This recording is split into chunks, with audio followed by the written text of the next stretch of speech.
और एक बड़ी खबर मुंबई से आपको बता दें, केमिकल फैक्ट्री में आग लगी है। भीषण आग की वजह से धुएं का गुबार आसमान में छा गया है। दमकल की कई गाड़ियां मौके पर मौजूद है। कोशिश की जा रही है कि जल्द से जल्द ये आग पर काबू पाया जाए, लेकिन केमिकल फैक्ट्री की तस्वीरें बेहद भयावह ये तस्वीरें। ये आग बहुत तेजी से फैल भी रही है क्योंकि केमिकल फैक्ट्री है, जिसकी वजह से आग बहुत तेजी से फैल रही है और यही वजह है कि आग पर काबू पाने में भी दिक्कतें आ रही है।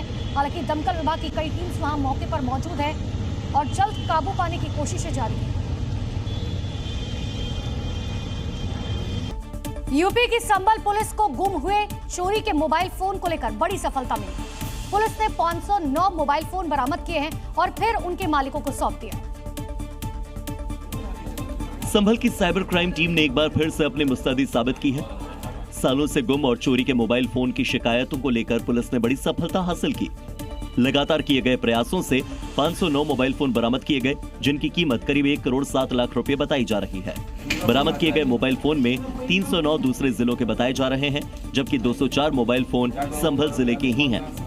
पुलिस ने इन मोबाइल फोन के मालिकों को बुलाकर उनके फोन वापस लौटा दिए। खोए हुए मोबाइलों को वापस पाने के बाद लोगों के चेहरे खिल उठे। साथ ही इस कार्रवाई को लेकर लोगों ने संभल पुलिस की खूब तारीफ की।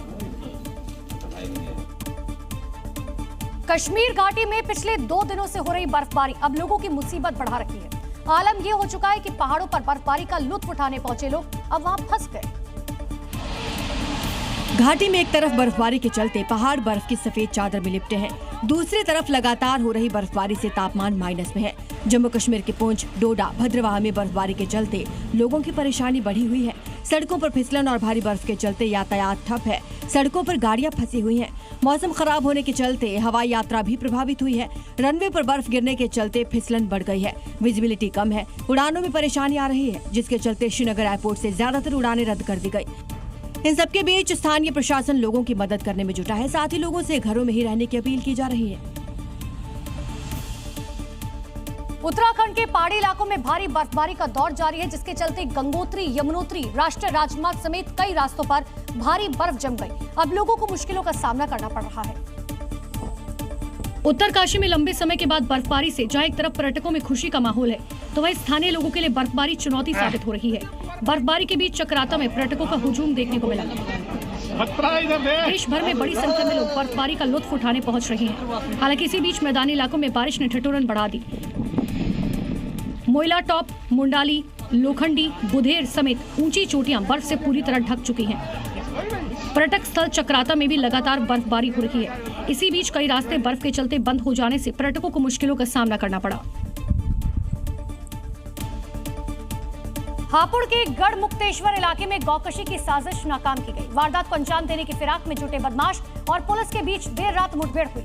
योगी फोर्स की जवाबी कार्रवाई में 2 बदमाश घायल हुए। 4 आरोपियों को मौके से गिरफ्तार किया गया।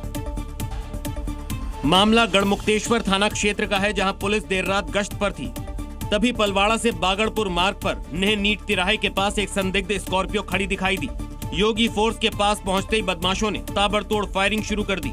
अपने डिफेंस में पुलिस ने जवाबी फायरिंग की, जिसमें 2 बदमाशों के पैर में गोली लगी और वो घायल हो गए। पुलिस ने 4 बदमाशों को दबोच लिया। मौके से जिंदा गोवंश, हथियार और गाड़ी भी बरामद की गई है। गिरफ्तार बदमाशों का नाम बबलू, शहजाद, तौफीक और सुरजीत बताए जा रहे हैं।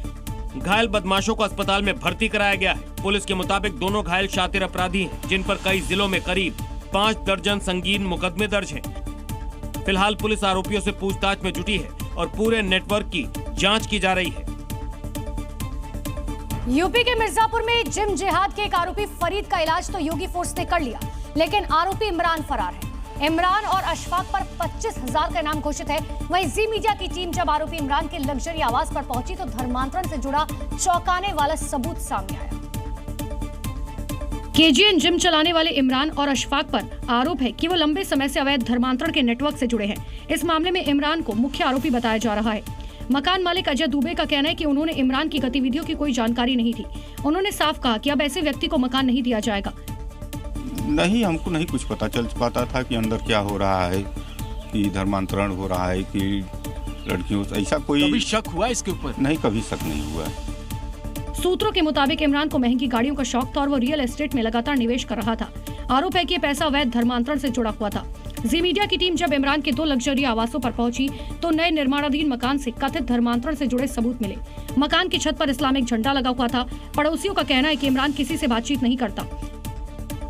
फिलहाल मामले की जांच जारी है और पुलिस सभी पहलुओं की पड़ताल कर रही है।